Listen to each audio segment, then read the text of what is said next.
ആണ് ഒരു spoon mushroom തോരൻ. അതിനകത്ത് കിടക്കുന്ന ഈ കൂണൊക്കെ കണ്ടോ, കൂണിൻ്റെ പാറ്റേണൊക്കെ നോക്കി.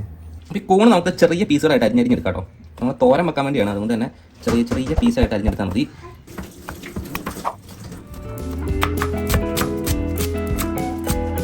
ഇപ്പം കൂണുണ്ടാക്കാനായിട്ട് നമ്മളൊരു 2 സവോള അരിഞ്ഞത് ചെറുതായിട്ട് കുത്തി കുത്തി അരിഞ്ഞത്, ഒരു 4 പീസ് പച്ചമുളക് ചെറുതായിട്ട് അരിഞ്ഞത്, കുറച്ച് കറുവേപ്പില, വറ്റൽമുളക് 2 പീസ്, പിന്നെ കുറച്ച് തേങ്ങ കേട്ടോ, ഒരു 4 മുറി തേങ്ങ ചിരണ്ടിയത്. ഇത്രയും സാധനം കൊണ്ടാണ് നമ്മൾ ഈ കൂണ് തോരൻ ഉണ്ടാക്കി എടുക്കുന്നത് കേട്ടോ. തോരൻ ഉണ്ടാക്കാനായിട്ട് ഒരു ചീഞ്ചട്ടി വെച്ച് കൊടുക്കാം കേട്ടോ.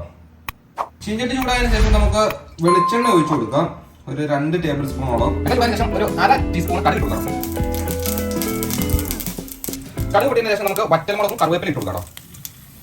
കറുവേപ്പില 2 ഇട്ടാൽ മതി.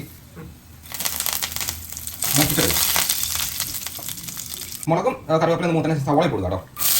ഒപ്പം പച്ചമുളകും കൂടി ഇട്ട് കൊടുക്കാം. നല്ലപോലെ വഴറ്റി എടുക്കാം. ഉപ്പിട്ട് കൊടുക്കാം.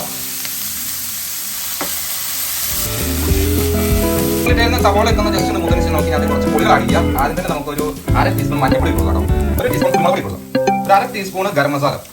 നമുക്ക് ആ പൊടിയും കൂടെ കൂട്ടി നല്ലപോലെ ഒന്ന് ആ പച്ചമുളകൊക്കെ പോകണം വരെ ഒന്ന് മൂപ്പിച്ചെടുക്കാം. ഓക്കെ, നമ്മൾ ഇട്ടേക്കുന്ന പൊടിയും ബാക്കി സാധനങ്ങളെല്ലാം മൂത്ത് നല്ലൊരു മണം വരുമ്പോഴത്തേക്കും നമുക്ക് ഇതിനകത്തേക്ക് നമ്മൾ അരിഞ്ഞു വെച്ചേക്കുന്ന കൂണിട്ട് കൊടുക്കാം കേട്ടോ. ഇത് ഇടാം, നല്ലപോലെ മിക്സ് ചെയ്ത് കൊടുക്കാം. നമ്മൾ കൂൺ തോരനാണ് ഉണ്ടാക്കുന്നത്, അപ്പം ഈ തേങ്ങ നമുക്ക് മസ്റ്റാണ്.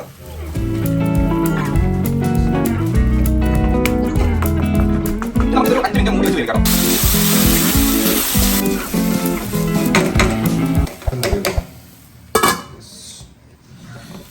അപ്പോൾ നമ്മൾ ഏകദേശം ഒരു 10 മിനിറ്റ് അടച്ചു വെച്ച് കഴിഞ്ഞാൽ വേവിച്ചു. അതിൻ്റെ ഇടയ്ക്ക് ഇങ്ങനെ എടുത്ത് ഇറക്കി കൊടുക്കുന്നുണ്ടായിരുന്നു.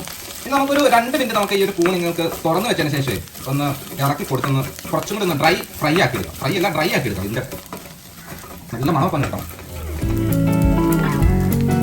നാശത്തേന് മാറ്റി വെച്ച കറുവേപ്പിലയും കൂടി ഇട്ട് കൊടുക്കാം കേട്ടോ. ഇനി ഒന്നുകൂടെ ഒന്ന് മിക്സ് ചെയ്ത് കൊടുത്തിട്ട് നമുക്കിത് വാങ്ങാം. ഇതിൻ്റെ മണം വരുമ്പോൾ തന്നെ അറിയാൻ പറ്റും എങ്ങനെ ഉണ്ടെന്നാണ്. ഇതാണ് നമ്മുടെ കൂൺ കേട്ടോ. അതിനകത്ത് കിടക്കുന്ന ഈ കൂണൊക്കെ കണ്ടോ, കൂണിൻ്റെ പാറ്റേണൊക്കെ നോക്കി ചെറിയ രീതിയിൽ കിടക്കണം. യെസ്, എല്ലാം കഴിക്കാം. ഇതിലെത്താണോ വേഗം പ്ലേറ്റിൽ ആര് വന്നിട്ട് ഇഷ്ടപ്പെട്ടു കൂണ്ടോ. നമ്മളെ കുരുമുളക് പൊടി ഇട്ടതിൻ്റെ നല്ല എരിവുണ്ട്. ഇതിനകത്ത് ഒരുപാട് നമ്മൾ പൊടികളൊന്നും ഇട്ടില്ല, ഈ കൂൺ ഇട്ടാവും.